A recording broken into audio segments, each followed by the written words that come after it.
Welcome back to the Black Table on the Black Star Network.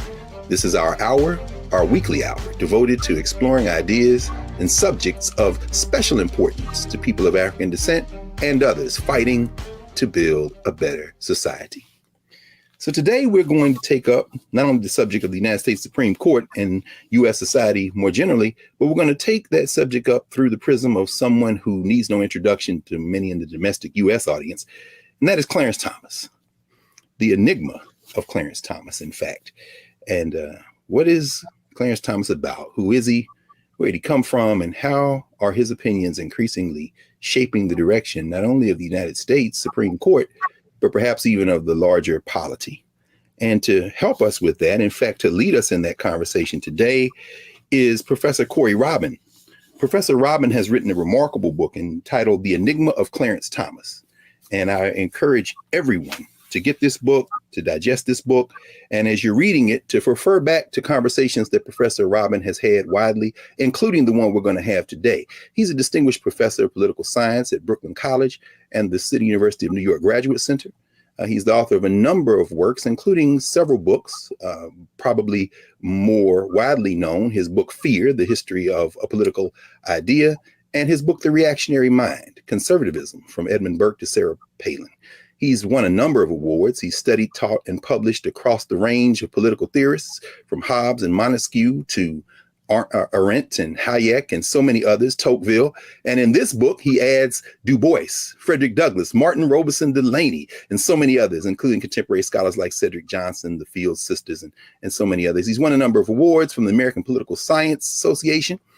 He's been a fellow, among others. He's been a fellow at the Russell Sage Foundation, the American Council of Learned Societies, and the Princeton Center for Human Values. Without further ado, I'm sure he probably would have said keep all that short, but it's important to know who we're in conversation with today. Joining us at the Black Table today is Professor Corey Robin. Welcome, Prof. Thank you very much. Really happy to be here. Yeah, the pleasure is ours. Pleasure is ours, brother. We really have been anticipating this conversation for quite some time. This is a book, to our understanding, as you write in the epilogue of the book, that you hadn't set out to write, huh? Could you? But before we get to how you came to this book, let's talk a little bit about your overarching project. You're a political theorist by training and teaching, huh? Tell us a little bit about your interests and how you frame this human project in terms of politics. What are some of the ways that you kind of line out political theory? Well, I'm on the left, but I've always been interested in the right and the forces of reaction, counter-revolution, and conservatism, the broad front of reaction. And that goes back to my first book, which you mentioned in the introduction. But when I finished my second book on the reactionary mind, I really thought I was done with the right, and I wasn't going to be interested in it anymore. And, the world had other things in mind, for me.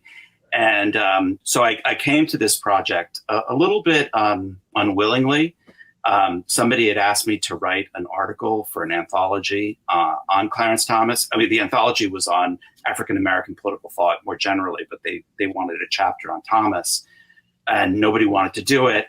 So I I sort of got stuck with it. And like I said, I wasn't into it because I wasn't really interested in the right anymore. But once I started reading about this guy, about whom I think I had most of the usual stereotypes that people have about Clarence Thomas, it really broke things open for me. And I felt like there was a much bigger story here that had to be told. And that's how I came to the book. Wow. I mean, I tell you, man, and I say this, and I bought the book shortly after it came out. And as I said before we started talking for the recording, I teach a class at Howard Law School, and I just carried the book in the class with me. I'm like, do y'all understand how closely Clarence Thomas's ideas, his upbringing and formation mirror that of so many Black people in this country? And there's virtually nothing that I'm aware of that approaches Thomas's judicial philosophy, his politics, through the lens that you do. In fact, you say, what is it, that Clarence Thomas's life and work somehow is the story of the last half century of American politics, including our many defeats, some of our triumphs, but ultimately kind of traces it out. And finally, as someone who is a, probably would be characterized as a black nationalist, certainly a black internationalist. And you write that he doesn't really have much interest in black internationalism. You say, well, I didn't set out to frame him as a black nationalist necessarily the way we would talk about black nationalism, but I'm looking at the overlap of conservatism and black nationalism. But Prof, you call Clarence Thomas a black nationalist, man. Help us understand that. This is the thesis of this book. Could you talk a little about what is the thesis of the Enigma of Clarence Thomas? Sure. Well, it starts with who he was as a younger man, and I can get into much more detail about that, as the show goes on. But for his formative political years, he was a black nationalist. He had come north from the South. He was a student at Holy Cross, and he helped found the Black Student Union. He was part of a cohort of black male students who was recruited in 1968. And he helped form the Black Student Union, as I said, and they had a manifesto that he was the secretary treasurer. And if you look at the principles of that manifesto and the principles by which these guys acted, and they were guys because it was still an all-male college, they were very much in concert with a lot of the black nationalist tenets of the late 1960s and the early 1970s. Very hostile to certain kind of integrationist ideas, very much in favor of black separatism, very much uplift the race kind of philosophy, and they saw themselves as, and Thomas in particular saw himself as a race man, as very much believing that the fate of black people depended upon black men. And so, one of his formative influences was Malcolm X. He had he memorized all the speeches, not all the speeches, but many of the speeches of Malcolm X by listening to them on records. That's how people used to pass those around back in the day. Was just very much steeped in that philosophy, also quite confrontational. He led the big student walkout in his junior year against General Electric because of their recruiting practices. So it was a real part of his formation. And the important thing to say about all this is, as he moves to the right in the mid 1970s, what's interesting is how little of this earlier formation he gives up. People have noticed along the way that he was once a black nationalist as a student, but the assumption was, well, he moved to the right and then junked it all. And what I found, that's what makes this a story, is how little of that he gave up. And so that's the real thesis of the story is this marriage, as you say, between kind of black conservatism and black nationalism. And thank you, Prof. And particularly for our younger folks and our students out there, including law students, law professors, and others, you are building your analysis with a methodology that had you engage the entire arc of his judicial opinions, huh? I mean, what'd you say, by 2018, he's over 700. You and your assistants, y'all actually went through all of his stuff? Yeah, and I should say these opinions are long. They are not short. He's known for writing sometimes 100, 200-page long opinions. And what's fascinating about him is how steep they are in Black history. Not all of them, obviously, but quite many of the significant ones. And steeped in Du Bois and steeped in Frederick Douglass, steeped in the historiography of Black history, the story of Reconstruction. He cites extensively from Herbert Aptheker, who was a white historian, but a member of the Communist Party, the pioneering historian of slave rebellions. So it is not just, little things he dabbles on here and there. It really drives a lot of the jurisprudence, and it's all there on paper for people to read. That is remarkable. I mean, as we said, you divided it out into a kind of 3-movement story, race being the first 3 chapters, and then you pick up chapters 4 through 6 in capitalism, and then end up the last 3 chapters in constitutionalism. But it's fascinating to the point you're raising and that you wrote about in chapter 5, for him to go so deeply into civil forfeiture and actually stand against it. One of the few things he does stand against in terms of the power of the state, but to cite extensively Eric Foner and Reconstruction, or even more so than Ruth Bader Ginsburg, who ends up on the other side of it. I mean, I think people don't, as you say, this is really going to be a revelation for folk who think that he changed. He didn't change that much. I mean, and when you cite, for example, some of his influences, including Louis Farrakhan, the fact that he was a big fan of, and is a big fan of Spike Lee movies. I mean, I think some people are going to be shocked by this problem. I certainly was, when I found this all out, and it's really, really, really interesting. I mean, you talked about the civil forfeiture stuff, but also, it's the takings clause, which is a provision of the Fifth Amendment about the taking of property, and what's fascinating there, he has a big case coming out of New Haven, and he talks about urban renewal as Black renewal, which was, a kind of, urban renewal as Black removal, which was, a big slogan and motif. That's right. In the Black community. James Baldwin made it very famous in an interview he gave with Kenneth Clark. And, this is just kind of part of his language and the idiom in which he speaks. So again, it's very deep with him. And the real question, that I think for readers and listeners and citizens to grapple with is, there have been conservative Black nationalists before. That's hardly a discovery of this book. And, scholars know about this. I think in popular imagination, it gets short shrift, but, that's not an unknown thing. We have not had a conservative Black nationalist Supreme Court justice before. That's right. And that's the story that I think we really have to come to terms with, because I think it alters our understanding of the Constitution. It alters our understanding of African-American history and its relationship with white supremacy and these white supremacist institutions. I call the book The Enigma of Clarence Thomas, because that is the big enigma, is how did somebody like this end up, and the cover shows this, in this very white institution. That's right. That's right.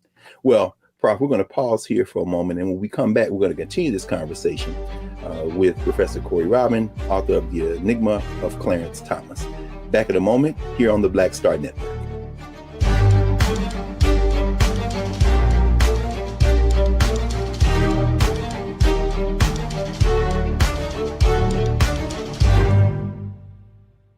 We begin tonight with the people who are really running the country right now. Now, Trump is often wrong and misleading about a lot of things, but especially about history. Donald Trump falling in line with President Elon Musk. In the wake of the unsettling news that MSNBC has canceled Joy Ann Reid's primetime show, The Readout, Roland Martin and the Black Star Network would like to extend an invitation to all of the fans of Joy Ann Reid's MSNBC show to join us every night to watch Roland Martin Unfiltered, streaming on the Black Star Network for news, discussion of the issues that matter to you, and the latest updates on the twice impeached, criminally convicted felon-in-chief Donald Trump and his unprecedented assault on democracy, as well as co-president Elon Musk's takeover of the federal government. The Black Star Network stands with Joy Ann Reid and all folks who understand the power of Black voices in media. We must come together and never forget that information is power. Be sure to watch Roland Martin Unfiltered weeknights, 6 p.m. Eastern at youtube.com/Roland S. Martin, or download the Black Star Network app. Hello, I'm Isaac Hayes III, founder and CEO of Fanbase. Listen to what I'm about to tell you. The window to invest in Fanbase is closing. We've raised over $10.6 million of our $17 million goal. That means there's room for less than 6,370 people to invest in Fanbase for the average amount. The minimum to invest in Fanbase right now is $399. That makes you an owner in Fanbase today. Go to startengine.com/fanbase to invest. Why? Because current social apps have taken advantage of users for far too long, with content suppression, shadow banning, harmful racist content, and no real tools for monetization and equity. Fanbase has over 1.4 million users and counting, allowing anyone to reach all their following and monetize their content from day one. Social media is the new TV, and whoever owns the apps that distribute that content have the opportunity to own potential billion-dollar companies. While big platforms with uncertain futures are failing to serve their users, Fanbase is stepping up to fill the gap. Don't wait until it's too late. Invest now, invest for yourself and your future. Go to startengine.com/fanbase and own the next generation of social media.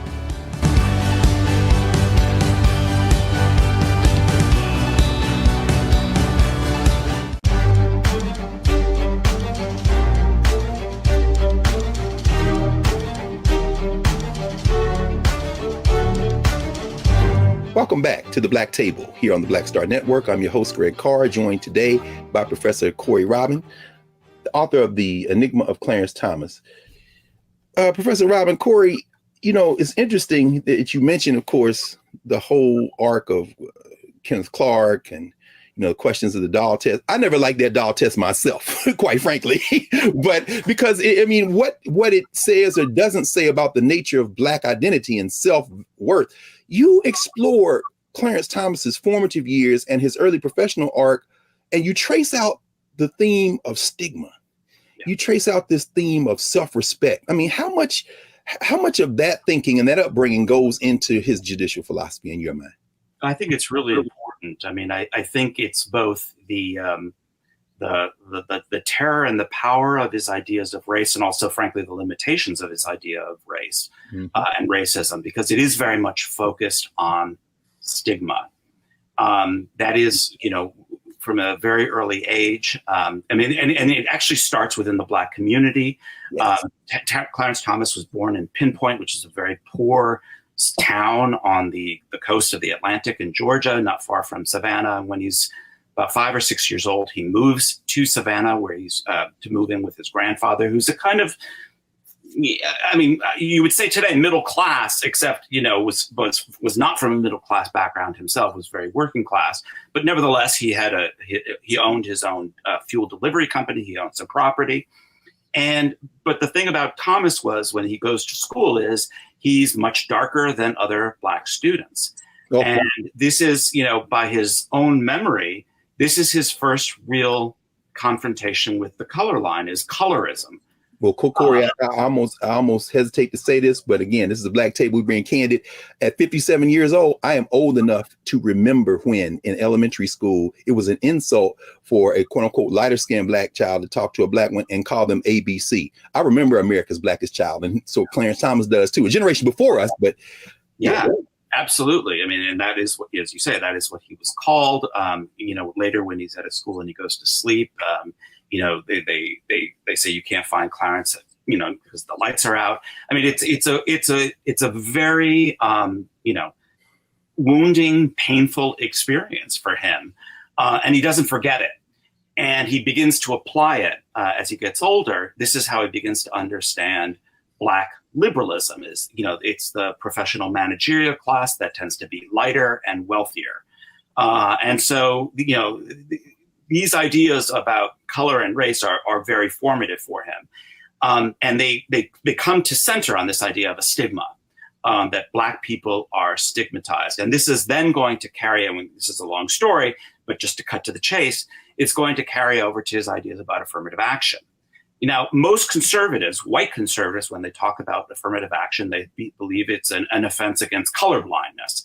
And what's interesting about Thomas, even though his white conservative fan base thinks he's a colorblind jurist, he's anything but that.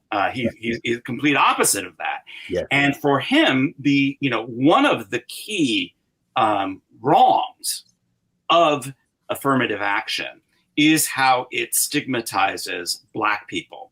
In the same way that not every Black person in the 19th century was enslaved, but nevertheless, all Black people carried the stigma of slavery and of racialized inferiority, whether they were free or enslaved.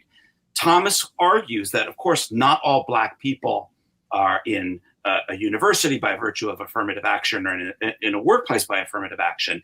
Nevertheless, because of racism, they will carry that stigma that they got there. And it's not just a stigma of inferiority, it's a stigma of that you could only get where you got to by virtue of white benevolence. Yes. And this is, very important for his ideas about racial uplift and the centrality of Black self-help, that affirmative action is an ideological story that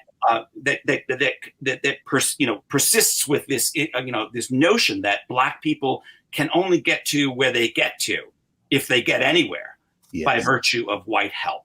Yes. And of course, as you say, on the other side, dignity is so important to him, not just individually, but collectively, although that collective sense of dignity doesn't translate into collective political action, as you line out in terms of voting rights, which is fascinating. And you get into that second movement when you start dealing with capitalism. In fact, let's walk across that bridge a little bit.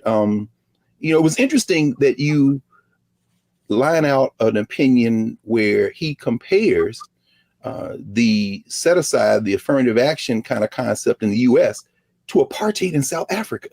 He says neither one is good. I mean, there's something compelling about the idea that if once you accept the rules, you just got to beat these people at their own game. But there's an animation when it comes into the second movement, capitalism, where you kind of, in chapter 4, you begin to talk about Thomas Sowell. Yeah. And I think about the fact, of course, Thomas Sowell started out at Howard, and he writes about that in his memoir, and Sterling Brown and others are like, well, go test yourself against these other folks. What does Clarence Thomas, what would you think Clarence Thomas would have to say to Black folk who say, well, we need these programs? I mean, Clarence Thomas, does he think that perhaps this enfeebles the Black population to kind of rely on these kind of programs? Yeah, very much so. I mean, I'm skipping to the third part of the book, but just Please. Again, quickly, Thomas believes that the whole apparatus of modern welfare state liberalism, whether it be, the welfare state itself, voting rights, and other, the sort of the cultural revolution of the 1960s, the sexual revolution, that all of these things have crippled the Black community, and in particular, Black men. Now, Thomas has a very patriarchal vision of racial progress and of racial identification. I should say he's not really alone in this. No. He really, he says it well into this time in the Reagan administration in the mid 1980s in a speech he gives in Savannah at a Black college in HBCU. Ironically, of course, Savannah State, right there near his hometown. No question. Yeah. Exactly. And he says, I'm getting get the quote on, but the future or the fate of the Black race depends upon the Black man. And this is not in his, young undergraduate days. This is when he's, a member of, the head of the EEOC in the Reagan administration. And so this is, for him, all of these liberal programs have weakened Black men. And for him, if you were to say to him, we need these programs, that is a statement of abjectness, of destitution so profound and wounding to him that he thinks, you couldn't come up with a greater self-indictment than a statement like that. So he really has this idea of Black sovereignty, Black male sovereignty, I should say. That, the second that it is extended from the state, the white state, and I'll explain what I mean by that in 1 second, that stigma returns and that kind of wound returns, and that it is so crippling and stifling.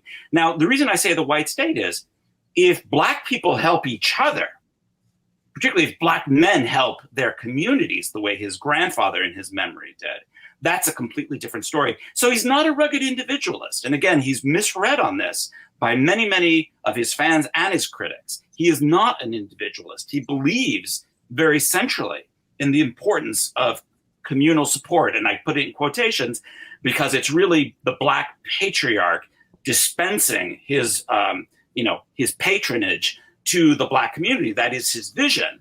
He does not believe is crippling. That he believes is empowering. That he believes is the path of racial progress. And what's more, he says, this is the story of how Black people survived under slavery, under Jim Crow. And it's interesting because I think a lot of the Black academic left, uses that word of survival, persistence, the sort of the Black melancholic left.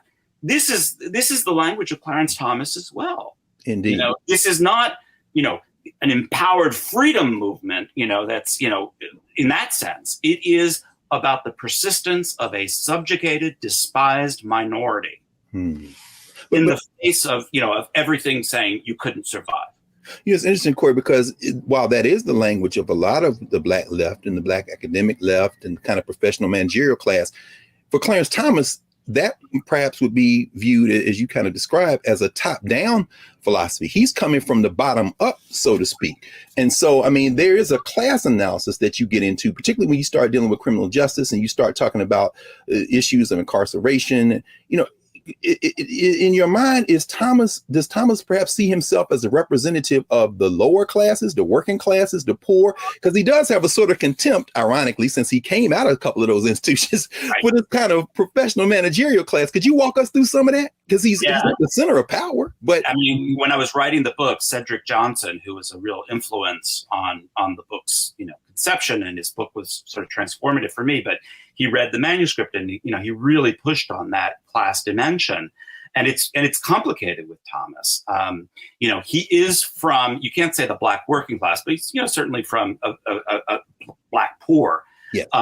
And then is raised by his grandfather, who was more the Black middle class. He has a weird class background, and then he becomes part of the Black professional managerial class once he goes to Holy Cross and onward. And on the one hand, he has real contempt for that Black professional managerial class. I don't think he's that strange or rare in that regard. A lot of white, PMCs have contempt for other, it's pretty common. And quietly as it's kept, Prof, a lot of Black too. But let's just be frank about. I'm sure Cedric said that to you anyway. And so, there's that kind of contempt, and he claims to be speaking on behalf of the authentic Black community that is working class, that is poor, and so on. And yet, as you pointed out in the book, his conception of racial wounds and racial grievances, are very much, with his focus on stigma, for instance, they're very much PMC type concerns, because when he talks about it, it's, how you get viewed in the seminar room, how you get viewed in the executive boardroom, how so it's a very rarefied, strata. And he's not particularly interested in the kind of stigma that gets attached to Black working class men. In inner cities, in high crime areas and so forth. And to the extent that he does talk about that, his answer is, and he's very frank about this, actually. I mean, that's the other thing. He doesn't hide any of this. No. He's very upfront.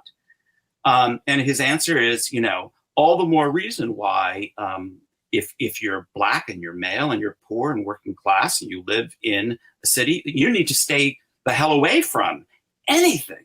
My God. Anything that even will attract, even the slightest bit of notice from the police, from the state. All the more reason to stay away. And he claims this is what his grandfather taught him, and that, liberalism has blurred that line to the detriment of the Black community. We appreciate you, Prof. I'm sure there are a lot of our viewers right now who had very similar talks in their families. So this is not unfamiliar at all. And it's been really a revelation so far. We're going to take a pause for a moment, Prof. And when we come back, we're going to continue this conversation here at the Black Table with Professor Corey Robin, author of The Enigma of Clarence Thomas, political theorist, student of political theory. And we'll be back in a moment.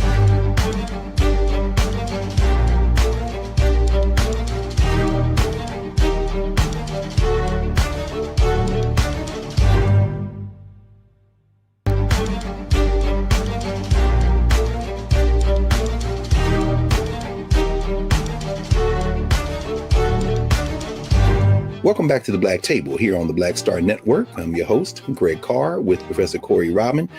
Prof, let's look at how Clarence Thomas, his interpretation of the law, with this political philosophy, with this cultural grounding he has, how that translates into how he reads the Constitution. You write about how at his confirmation, well, first of all, you write about how he never aspired to be on the bench in the first place. And that's fascinating. I mean, maybe say a few words about that when he makes the transition from EEOC to the bench. But at his confirmations, people might think that he would be an originalist, but in fact, he talks about the Constitution being a living document, and people have accused him of being a kind of doctrinaire when it comes to natural law. But you write, when you go through his opinions, that is in fact not the case. And so if he sees Black people as being able to pull ourselves up by our bootstraps, so to speak, why doesn't that translate, for example, in his assessment of voting rights and constitutional protections? Why doesn't that translate into a philosophy of collective Black political action? Why is he so hard on Black folk when race seems to be a factor in enhancing Black political power instead of the opposite? Any of those things? Sorry, what's that? No. Go right ahead. I'm sorry. Yeah. So, I mean, this is, in a lot of ways, I think you get into the real kind of darkness of his worldview. And it's a very conservative one in this regard, which is that the more adversity, the harder things are, the more heroic the efforts that will be launched in response to that. It's a very masculinist view. Yes. It's a very, in some ways, it's a kind of very Catholic view. He quotes from Thomas Aquinas, to justify these kinds of views. But again, he's not shy about this. And so for him, the thing about voting rights, I mean, there's a lot of things he has a critique of voting rights, but is that, again, it all depends. Well, it all depends upon white beneficence. This is a country in which there is a white majority and Black people are in the minority. And in fact, he gives this very famous interview to Juan Williams in the 1980s. Juan Williams, back then when he was at the Atlantic. And he says, let's assume that you could parcel out political power to every group by percentages, group rights kind of a point of view. Mm-hmm. He says, who's going to come out on top and who's going to come out on the bottom? White people are always on top. Black people will always be at the bottom. And the more you depend upon white actors, white benevolence to secure your status. And he says, let's be clear, that's what a lot of these, voting rights, gerrymandered decisions are all about. That's why he compares it to racial apartheid, is that these are all under the control of white political actors.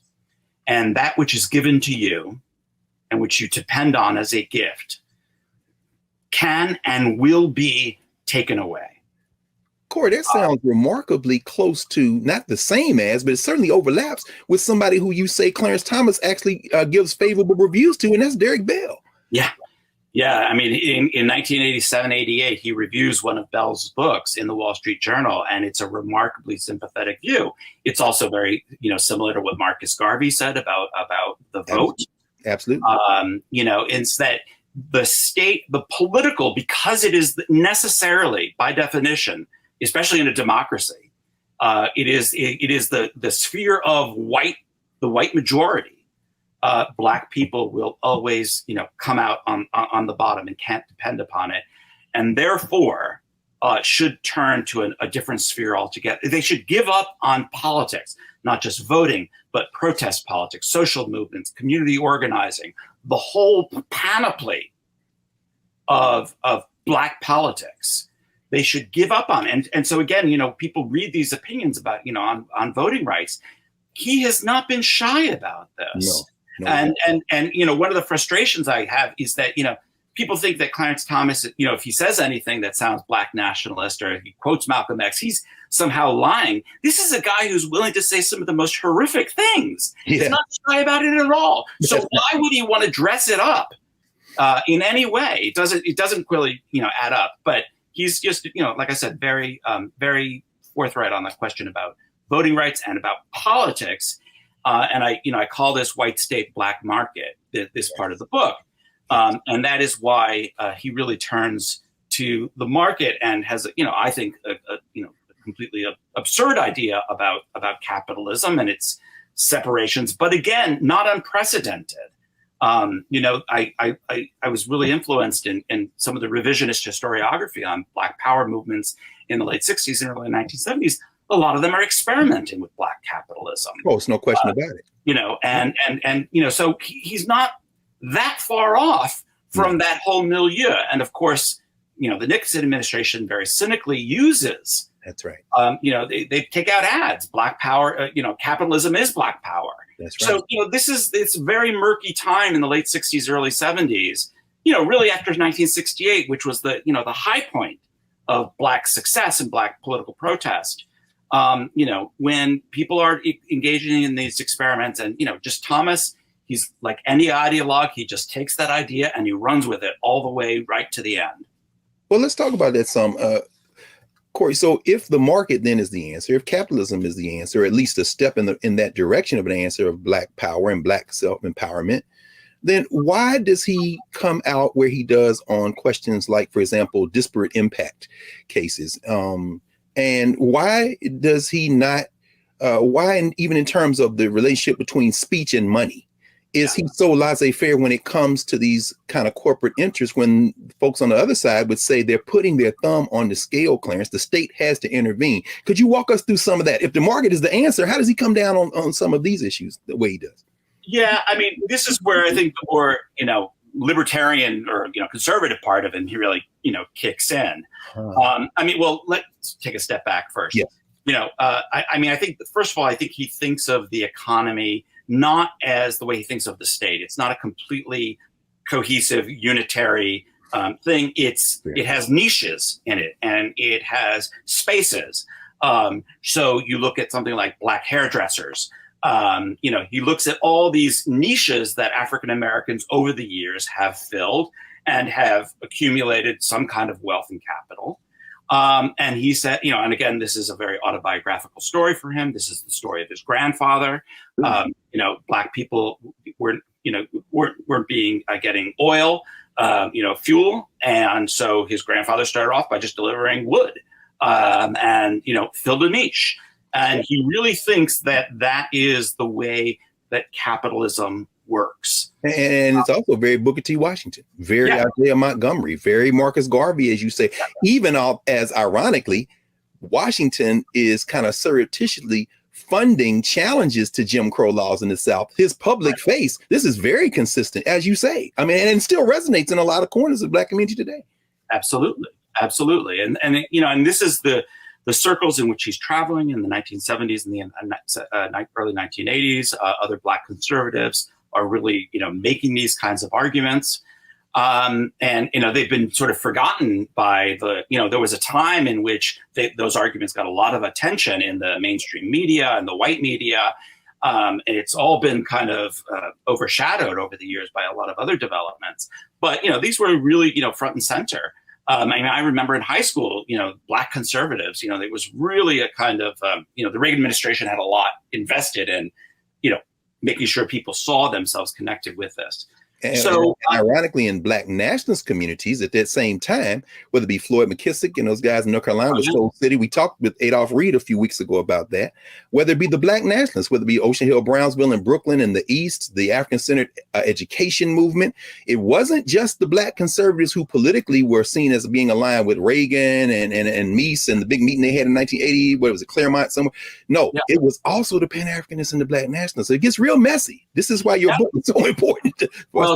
James Foreman's book, James Foreman Jr., Locking Up Our Own, really goes into this as well on criminal justice issues. And, he says it's not just that African Americans in Washington, D.C., are really pushing for some tough on crime stuff. Many of the most vocal, voices on behalf of that are, as you say, kind of Black nationalist, Pan-Africanist voices. So this is a whole milieu that sees, the function of the state. And Thomas, I should say on that particular issue is even more out there than a lot of other Black conservatives. They're supporting things like enterprise zones. Remember that was the big thing in the 80s. Absolutely. And he says, the first thing you got to deal with is crime. You cannot have a Black entrepreneurial class. You can't, have a Black market, as it were. Unless you've got crime under control. And if you look at some of his crime decisions, what's fascinating about them on the court, who are the victims of those decisions? It's oftentimes Black participants in the market, women, grandmothers who can't go to the corner store because there are gangs on the street, home sales that are not happening in the Black community because crime rates are high.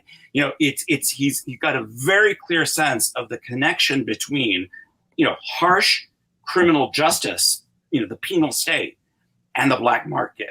That the penal state creates Black market actors. And, again, people say, well, how could you be a Black nationalist and, support a harsh penal state? Again, as we've just been discussing, that's not unprecedented, number one, but he has an analysis of this. That's that, right. This is how you create particularly Black male market actors, people who are going to be entrepreneurs, who are going to, create wealth in their communities, but they can't do it without that punishing hand, that harsh, punitive hand.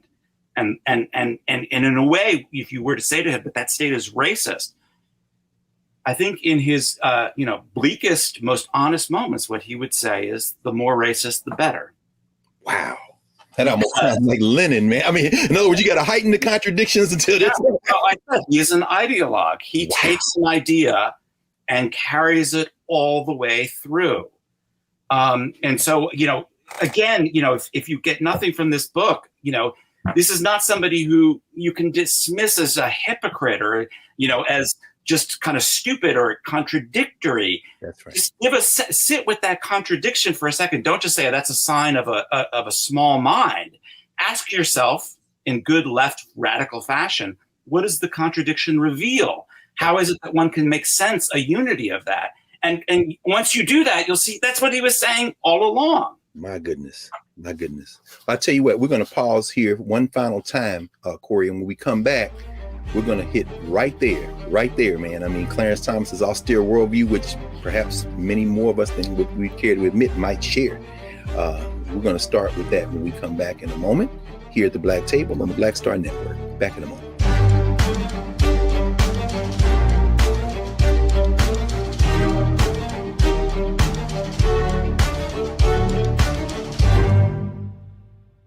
What's up, y'all? Look, Fanbase is more than a platform. It's a movement to empower creators, offering a unique opportunity for everyday people to invest in Black-owned tech, infrastructure, and help shape the future of social media. Investing in technology is essential for creating long-term wealth and influence in the digital age. The Black community must not only consume tech, we must own it. Discover how equity crowdfunding can serve as a powerful tool for funding Black businesses, allowing entrepreneurs to raise capital directly through their community through the Jobs Act.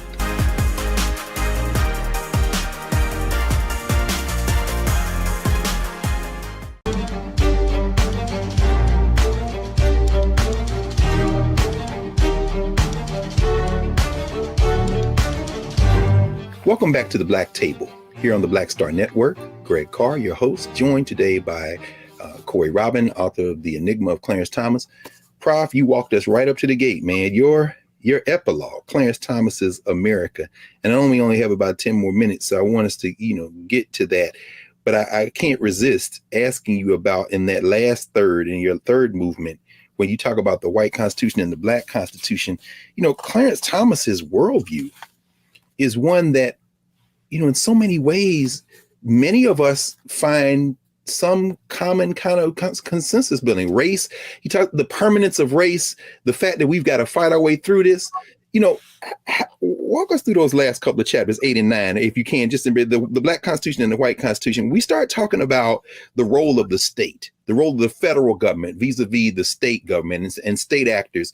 I mean, we don't have time, obviously, for you to go through everything, but could you give us a broader view of how Clarence Thomas looks at the function of the state and trying to address some of these issues and what it can and can't do? Sure. The first thing to say, as you said, is Clarence Thomas has two constitutions in mind. One is the Black Constitution. This is the Constitution that's created out of the Civil War, the struggle over emancipation, essentially, with the Reconstruction Amendments. And he's very clear that that Constitution revolutionized the relationship between the national and the state governments and empowered the national government, he thinks, mostly for the worse. And then there is the White Constitution, the Founders' Constitution, the Framers' Constitution. And people oftentimes say, how could somebody who's a black nationalist believe in that original Constitution? Well, remember what his originating philosophy is. Black people survived an American version of a totalitarianism, and that's what he calls it. It's this American totalitarianism. If they can survive that, they developed virtues and skills and habits and customs and tactics and strategies that we need to go back to. And he says, people think that I'm anachronistic. I am. I want to go backwards in time in order to move us forward into the future. He's very upfront about this. Man, that's a bizarre version of Sankofa, brother. I'm gonna tell you right. but it's right there. You're saying it's in black and white. All I gotta do is read his opinions. Yeah, exactly.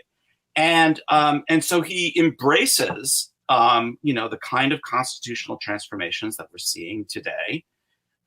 There's a whole other story about rights there that we probably don't have to get in time to get into, but he really wants a kind of punitive state that will recreate the adversity, the hardship, the subjugation that black people once experienced, not because he is a sadist and not because he is just having a lark, but because he believes out of that experience will come a kind of new generation of powerful black men like his grandfather, who will be the salvation of their communities. My goodness.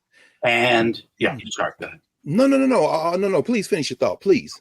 No, I mean, and so, with that comes the kind of world that we are increasingly seeing today, where, this is a state that is extraordinarily punitive, but simultaneously cannot protect you.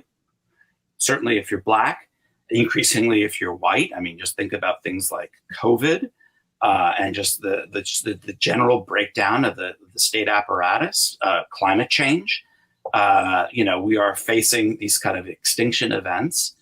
And in this world, and I say it's a mix of Mad Max and Do the Right Thing, which, as you said, Spike Lee is a favorite of his. Yes. What do you have? You have strong men with guns. With guns. Well, in fact, it's interesting that one of the cases you cite when he talks about Second Amendment guarantees and protections is about an elderly black woman. Yeah. That's fascinating, man. I mean, she got to protect herself out here in the hood. These guys are coming. We read very carefully into those footnotes, I can see. Oh, man.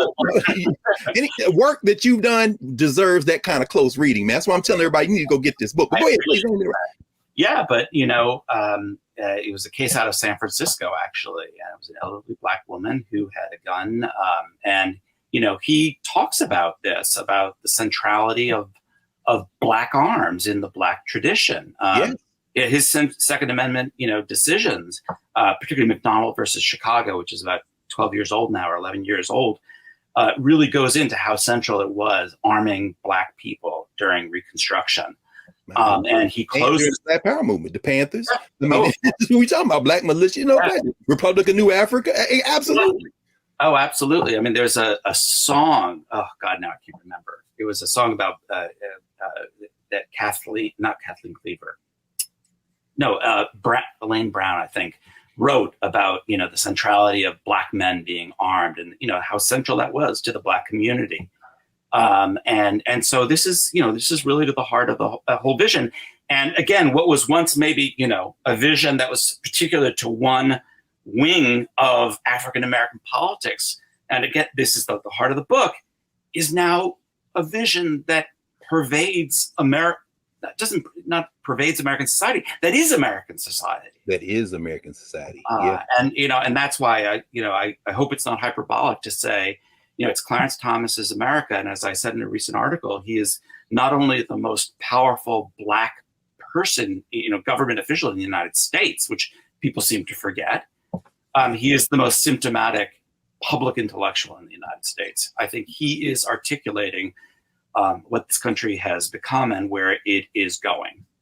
And he has seeded the federal bench with his clerks, which you kind of began with, which is remarkable. Let me ask you, Prof, as we kind of turn to a close, because, you don't use, obviously, the word dystopian in terms of his outlook lightly. And as you've kind of lined out, and I love how you write this, for Clarence Thomas, repair, or righting the ship is a non-starter. So in your mind, given the trajectory of where we're headed right now, because Clarence Thomas is clearly the intellectual leader of the court, do we just begin again? I mean, what are the prospects for you, having done this close reading against the context of your whole arc of intellectual work and teaching? What are the possibilities in a country where this kind of ideology is ascendant? Yeah, I think the first thing we have to remember is that Clarence Thomas didn't come from nowhere. He came from somewhere, not just literally, but metaphorically. And that there is a reason why this point of view has become ascendant. And it's not because Republicans are crazy, and it's not because they're stupid. And it's not even just because they are white supremacists. Yes, sir. What it comes out of, I believe, is the defeat of the Black freedom movement in its political phase. And I take the politics of Black freedom and the politics of the left very seriously, that if you do not believe you can transform society through political means, and I define that broadly, whether it's voting, whether it's social movements, whether it's radical politics, in the broadest sense, if you have given up on that idea, if you believe that, melancholy and defeat is the past, present, and future, I think it's very hard not to end up on the train of Clarence Thomas. And so where do we start is by confronting that, not just the ideology of defeat, but the reality of defeat. And then try to restore some belief in the possibilities of politics, again, broadly defined. Well, I think we all, I'm sure everybody watching this would join me in thanking you for undertaking this work, which you hadn't set out to do, but which kind of extends your previous work. And I'll ask you one final question. What you working on, man? I know you have a few projects that I read about that you're working on. What's next? What's next, Professor Robin? I'm trying to write a book about intellectuals and capitalism, basically. How people have thought about capitalism since the 18th century through today. So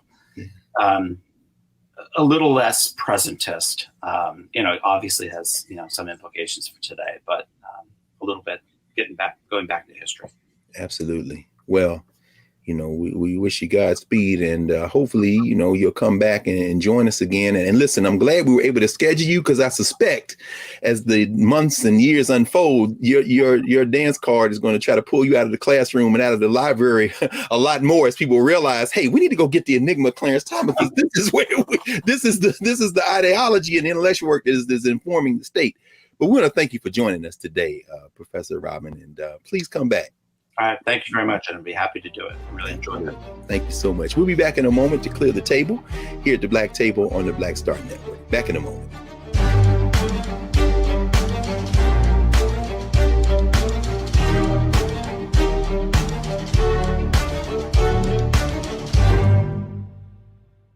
Folks, Black Star Network is here.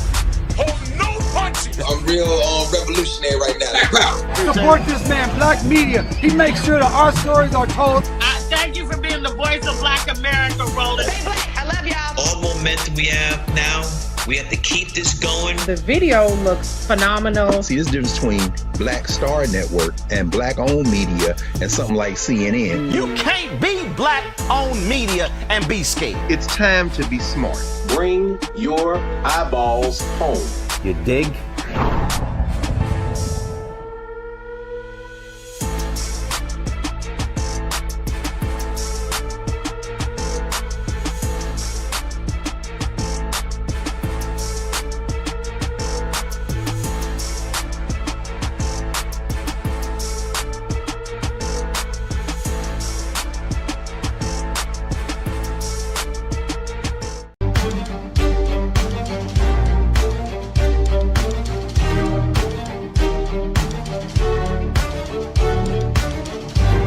In 1950, when Carter Godwin Woodson passed away here in Washington, D.C., at the age of 75, W.E.B. Du Bois wrote his obituary in a small journal called Masses and Mainstream.